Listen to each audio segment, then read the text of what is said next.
You've probably heard by now that John MacArthur, the famous Catholic Church hater who hated the Catholic Church, has died. And I fear for his soul because he spent most of his life slandering and lying and deceiving people about the Catholic Church, not getting Catholic arguments correct, not doing his proper research. That's why we've spent so many videos, which we will link, debunking his arguments because they don't hold up. Does he deserve to go to hell? Absolutely. Do I want him to? No. I mean, don't we all deserve to go to hell? Aren't we all big sinners? Yes.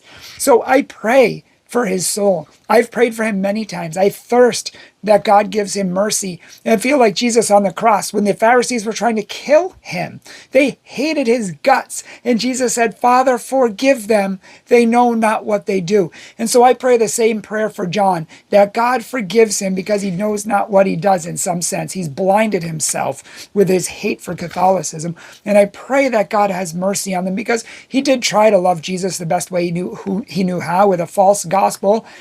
And I just pray that God has mercy. I mean, I pray and beg that the most anti-Catholics, the most people who have theology that's just not correct, I just pray and I beg God that God has mercy on them and that as many souls as possible can be saved and brought to heaven. So we need to pray for John and his soul. We need to pray hard for him and people like him that they can be saved. Make sure to watch and share all of our John MacArthur videos, which will give people the truth as opposed to what he says, which is not the truth. The truth will set you free, and what he gave is not true. And we showed these in the videos.